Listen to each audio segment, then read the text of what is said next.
Well, the heat wave that New South Wales has managed to elude for the past week will finally hit the state tomorrow, with temperatures expected to reach near record levels. In the state's far west, temperatures are expected to hit at least the mid-40s, while Sydney will experience at least 43 degrees. A total fire ban has been declared across the entire state of New South Wales for Tuesday. Well, Alasdair Hainsworth is the Assistant Director for Weather Services at the Bureau of Meteorology. It's being caused by a cold front which is going to move across Victoria and Tasmania during the early hours of tomorrow morning or mid-morning or so. And then that's going to slowly move into southern New South Wales. And as it does so, then unfortunately it's going to tighten the pressure gradient across New South Wales, and that's going to cause northwesterly winds to strengthen progressively. And the extremely hot conditions that we've seen across central Australia over the last week or 10 days or so, unfortunately is gradually going to move down across coastal areas in New South Wales for the first time in this particular event. And so what we're likely to see is areas around Sydney, for instance, getting up towards 43 degrees. It's possible that they could go a degree or two warmer than that through the Illawarra. But the damaging thing, as I was alluding to before, is very definitely the northwesterly winds and the strength of them. It does look as though it's going to get very, very windy indeed, and that is, together with high temperatures, low humidities, means that the fire danger ratings are going to be very, very high indeed. Lethal combination, the high temperatures and those strong winds. And we've heard that the temperature in Sydney, as well as other parts of the state, may not begin to go down until well into the evening. Is that the case? Yes, that is definitely the case. I think Sydney can expect a sweltering Tuesday night into Wednesday morning. It won't really drop below 30 degrees until the change has moved through, and that's not expected until probably the early hours of the morning, possibly around about 2 a.m. or so. On Wednesday morning, so expect temperatures to stay well into the 30s until that change goes through. What about looking further ahead for Wednesday and Thursday? Will the temperature then stay fairly cool, or are we going to see these hugely high temperatures again? Certainly, through the Sydney area and south of the change, we can expect to see a very significant drop in temperature.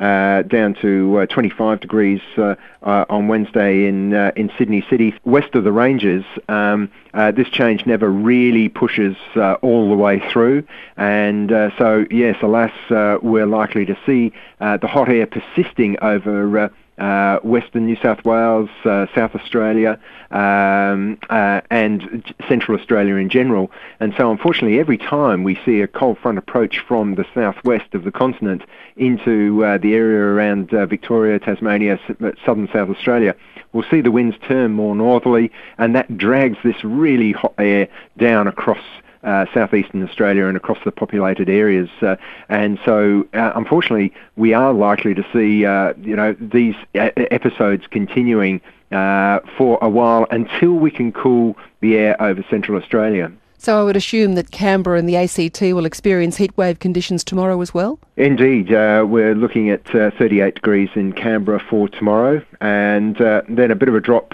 on Wednesday to 31 degrees, 29 on Thursday, then back up to 35 for Friday, 36 on Saturday. So very hot conditions there as well for Canberra. And, of course, with bushfires burning in Tasmania and Victoria, what's the outlook for those two states? Yes, unfortunately, this cold front is not going to be associated with very much rain.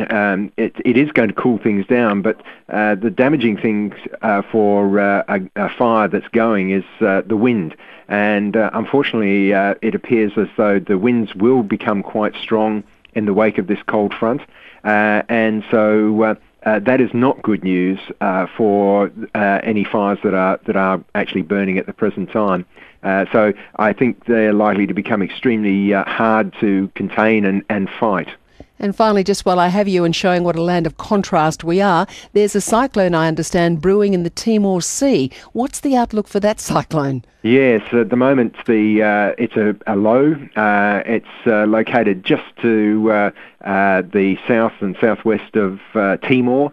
and we are expecting it's a fairly high likelihood of developing into a tropical cyclone for tomorrow, and that is then going to move southwestwards towards the mainland. We don't know exactly if and when it's going to cross land, but unfortunately we do, at the moment, we have a particular, one of our numerical models is suggesting that by Saturday it could be very close to the coast. So the exact location at the moment would be too hard to say, but it could be around the weekend that we look for a coastal crossing potentially.